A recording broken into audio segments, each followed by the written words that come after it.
ہجری سال کا اختتام ہو رہا ہے اور نیا سال شروع ہو رہا ہے۔ اس سال کے 1-2 دن باقی ہیں۔ ذوالحج کی آخری تاریخیں ہیں۔ محرم الحرام ہجری سال کا پہلا مہینہ ہے، وہ شروع ہو رہا ہے۔ ایک تو مجھے اور آپ کو، ہم میں سے ہر ایک کو اپنی زندگی کا جائزہ لے کر تھوڑا سا محاسبہ کر لینا چاہیے، حساب کتاب کر لینا چاہیے۔ اتنا کا جائزہ لے لینا چاہیے کہ زندگی کے کتنے سال ختم ہو گئے، میں نے اپنے لیے، اپنی ہمیشہ کی زندگی کے لیے کیا کچھ کیا ہے، تیاری کی ہے، کتنی کی ہے، آیا وہ تیاری میرے لیے مفید ہے، کتنی کو مفید ہے۔ اگر وہ تیاری ٹھیک ہے پھر تو اللہ کا شکر ادا کرنا چاہیے، اور اگر اس میں کوتاہی ہے، کمی ہے، اس میں اور بہت کچھ ہو سکتا تھا، تو پھر اپنے آپ کو اپنے گریبان میں جھانک کر، جائزہ لے کر آئندہ کے لیے تیار کرنا چاہیے کہ زندگی کے جتنے لمحات باقی ہیں، جتنے ایام باقی ہیں، جتنے دن باقی ہیں، ان میں اپنی اگلی اور آخرت کی زندگی کے لیے زیادہ سے زیادہ تیاری کروں، اور اس کے لیے اپنے نامہ اعمال میں نیکیاں اور وہاں کی کرنسی جتنی زیادہ سے زیادہ جمع کر سکتا ہوں وہ کروں۔ اس کے لیے اپنے آپ کو تیار بھی کرنا چاہیے، ارادہ بھی کرنا چاہیے، منصوبہ بندی بھی کرنی چاہیے، اور پچھلی کوتاہیوں کا تدارک بھی کرنا چاہیے، اس کی کوشش بھی کرنی چاہیے، اور آئندہ کے لیے نئے عزم کے ساتھ، نئے ارادے کے ساتھ، نئے جذبے کے ساتھ نئے سال میں شروع ہونا چاہیے۔ یہ میں نے اس لیے عرض کر دیا، یہ انتہائی ضروری ہے۔ دنیا میں کوئی انسان کوئی کام کر رہا ہے، کاروبار کر رہا ہے، کسی طرح کی کسی نوعیت کا کوئی کام کر رہا ہے، اگر اس میں محاسبہ نہیں ہے، حساب کتاب نہیں ہے، اس کا جائزہ نہیں ہے، اس کے فوائد اور نقصانات کو دیکھنے کا، سوچنے سمجھنے کا، اگر حساب کتاب رکھنے کا کوئی نظام نہیں ہے، تو وہ کام بالکل کامیاب نہیں ہو سکتا، بڑھ نہیں سکتا، ترقی نہیں کر سکتا، فوائد حاصل نہیں کر سکتا۔ اس لیے میں بھی اپنے گریبان میں جھانکوں، آپ بھی اپنے گریبانوں میں جھانکیں، بس یہ سوچ لیں کہ یہ سال جو ختم ہوا ہے، اس سال میں میری کارکردگی کیسی رہی، میں نے اپنی آخرت کے لیے کیا کیا کچھ کیا ہے، کتنا اور کر سکتا تھا نہیں کیا، کتنا مجھے اور کرنا چاہیے، یہ تھوڑا سا جائزہ لے کر آئندہ کی منصوبہ بندی کر لیں۔ کم از کم ارادہ تو ضرور کر لیں نا کہ آئندہ کے لیے میں نے جتنی کوتاہیاں ہیں ان کو چھوڑنا ہے، اور جتنی اچھائیاں میں کر سکتا ہوں، جتنی نیکیاں میں کر سکتا ہوں، جتنی اپنی آخرت کے لیے تیاری میں کر سکتا ہوں،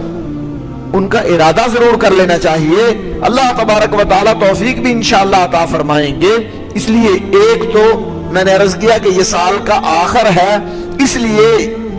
اس کا جائزہ ضرور لے لینا چاہیے۔ دوسرا، یہ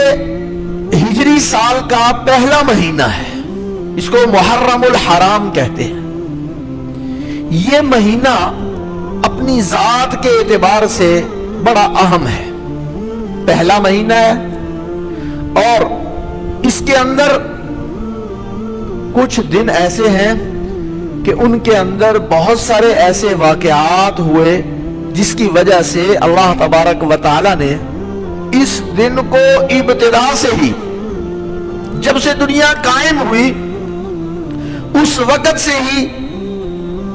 ان ایام کو، اس مہینے کو، ان خاص دنوں کو اہمیت حاصل ہے۔ بہت سارے واقعات روایات کے اندر آتا ہے کہ محرم الحرام میں پیش آئے، تو ان کے پیش آنے کی وجہ سے یعنی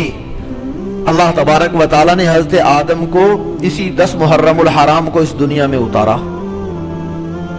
اور اسی طرح اللہ تبارک و تعالیٰ نے حضرت موسیٰ علیہ السلام کو فرعون سے اسی 10 محرم الحرام کو نجات عطا فرمائی، اور اللہ تبارک و تعالیٰ نے حضرت نوح علیہ السلام کی کشتی سمندر میں اس سیلاب میں چلتی رہی، تقریباً 6 ماہ تک چلتی رہی۔ پھر یہ جب جودی پہاڑ پر رکی اور جب یہ زمین پر اترے حضرت نوح علیہ السلام اور جتنے لوگ بچ گئے تھے، تو وہ دن بھی 10 محرم الحرام کا دن تھا۔ اور اسی طرح حضرت یونس علیہ السلام کو مچھلی کے پیٹ میں جب یہ گئے، اس کے بعد اللہ تبارک و تعالیٰ نے مچھلی کے پیٹ سے نکالا، جس دن نکالا تھا اس دن بھی 10 محرم الحرام کا دن تھا۔ اور بھی بہت سارے واقعات یہ اس 10 محرم الحرام کے ساتھ جڑے ہوئے ہیں، اس لیے یہ دن بہت اہم ہے۔ یہ زمانہ جاہلیت میں بھی مشرکین اس 10 محرم الحرام کا احترام کیا کرتے تھے، عظمت کیا کرتے تھے، اور اللہ کے رسول صلی اللہ علیہ وسلم بھی اس 10 محرم الحرام کو روزہ رکھا کرتے تھے۔ ابتدائے اسلام میں اللہ تبارک و تعالیٰ نے روزہ ایک فرض فرمایا، وہ ایک روزہ 10 محرم الحرام کا ہی تھا، پہلے یہی فرض ہوا۔ اس کے بعد اللہ تبارک و تعالیٰ نے پورے مہینے کے رمضان المبارک کے روزے فرض فرمائے، تو اس کے بعد پھر اس کی فرضیت ختم ہو گئی۔ فرضیت تو ختم ہو گئی، لیکن نفل روزے کے طور پر اللہ کے رسول صلی اللہ علیہ وسلم نے پھر بھی روزہ رکھا، اور یہاں تک کہ جب آپ مدینہ تشریف لے گئے تو یہود بھی روزہ رکھتے تھے، تو آپ نے فرمایا تم کیوں روزہ رکھتے ہو؟ انہوں نے کہا کہ ہم شکرانے کے طور پہ روزہ رکھتے ہیں کہ اللہ تبارک و تعالیٰ نے موسیٰ علیہ السلام کو فرعون سے اس دن نجات دی تھی، اس لیے ہم اس دن شکرانہ ادا کرتے ہیں اللہ تبارک و تعالیٰ کا۔ تو اللہ کے رسول صلی اللہ علیہ وسلم نے فرمایا موسیٰ کا تعلق تم سے زیادہ ہمارے ساتھ ہے، زیادہ ہم بھی روزہ رکھیں گے، لیکن اس کے اندر ایک تبدیلی یہ کہ اس کے ساتھ ایک اور روزہ ملائیں گے، آئندہ سال میں زندہ رہا تو یہ 10 کے ساتھ یا 9 کا روزہ یا 10 کے ساتھ 11 کا روزہ دو روزے رکھیں گے۔ یہ اللہ کے رسول صلی اللہ علیہ وسلم نے یہ فرمایا، تو معلوم ہوا کہ اس کی فرضیت ختم ہو گئی، پھر بھی اللہ کے رسول صلی اللہ علیہ وسلم اس دن روزہ رکھتے تھے اور پھر 2 روزے رکھتے تھے۔ تو گویا یہ مہینہ، یہ دن اس لیے بڑا اہم ہے۔ پھر اس کے بعد بھی صورتحال یہ ہوئی کہ محرم کے شروع میں ہی، ابتدا میں ہی، یکم محرم حضرت عمر فاروق رضی اللہ تعالیٰ عنہ کی شہادت ہو گئی، اور ابو لؤلؤ مجوسی نے حملہ کیا،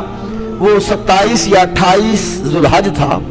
پھر 1-2 دن کے بعد آپ کا انتقال ہو گیا، شہادت ہو گئی۔ پھر اس 10 محرم الحرام کو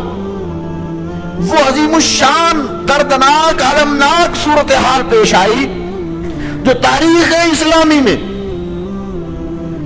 اس جیسا ظلم کہیں اور نہیں ہوا۔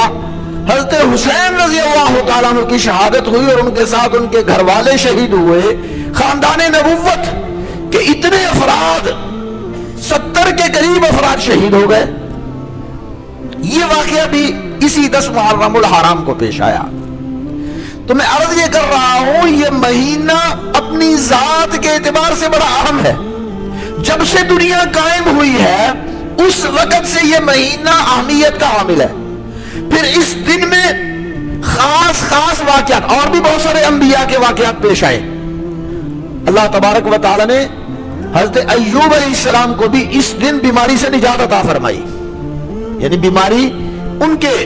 جسم میں بیماری ہو گئی تھی، بیمار ہو گئے تھے، اولاد بھی سب ختم ہو گئی، بیماری بھی بڑی لمبی تھی، مال بھی ختم ہو گیا، لیکن اس دن اللہ تبارک و تعالی نے ان کو بھی نجات عطا فرمائی. تو یہ اہمیت اس دن کی، اس مہینے کی ابتدائے دنیا جب سے قائم ہے اس وقت سے ہی ہے. اور پھر اسلام میں اللہ کے رسول صلی اللہ علیہ وسلم تشریف لائے تو آپ نے بھی اس دن کی اہمیت، میں نے عرض کیا کہ آپ خود روزہ رکھ رہے ہیں اس دن، پھر جب مدینہ تشریف لائے تو 2 روزے آپ نے رکھنے کا اعلان فرما دیا، اور پھر آپ کے بعد بھی یہ مہینہ اور یہ دن بہت اہم ہے. تو اس لیے اس میں کچھ تو وہ احکام ہیں جو اللہ نے مجھے اور آپ کو دیے اور اس 10 محرم الحرام کے حوالے سے ہیں،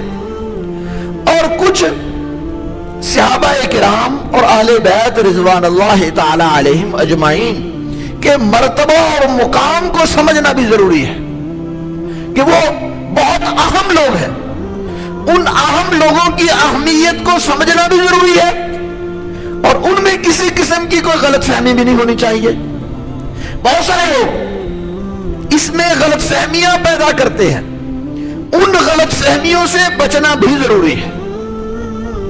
اہل بیت رضوان اللہ تعالی علیہم اجمعین بھی اور صحابہ کرام رضوان اللہ تعالی علیہم اجمعین بھی، ان سب کی اہمیت اور ان دنوں کے متعلق کیا کیا احکام ہیں، خاص طور پہ عاشورہ کے بارے میں کیا کیا احکام ہیں اور کون کون سی بے اعتدالیاں ہیں، اس میں اس دن کو اتنا اہم سمجھ کر باقی سب کچھ چھوڑ دیا، فرائض چھوڑ دیے اور دوسرے ایسے کاموں میں انسان مصروف ہو جائے جو شریعت کا حکم ہی نہیں ہے، اللہ کا حکم ہی نہیں ہے، اللہ کے رسول کا حکم ہی نہیں ہے، ان کاموں میں لگ جائیں، یہ بھی بے اعتدالی ہے. تو دونوں چیزوں کو سمجھنا انتہائی ضروری ہے. انشاءاللہ آئندہ سے یہ سلسلہ شروع کریں گے، ہم حضرات اہل بیت اور صحابہ کرام کے مرتبہ اور مقام وہ بھی سمجھنے کی کوشش کریں گے، اور اس دن کے حوالے سے شریعت کے کیا احکام ہیں اور بے اعتدالیاں کیا ہیں ان کو بھی سمجھنے کی کوشش کریں گے. اللہ تبارک و تعالی عمل کی توفیق عطا فرمائے.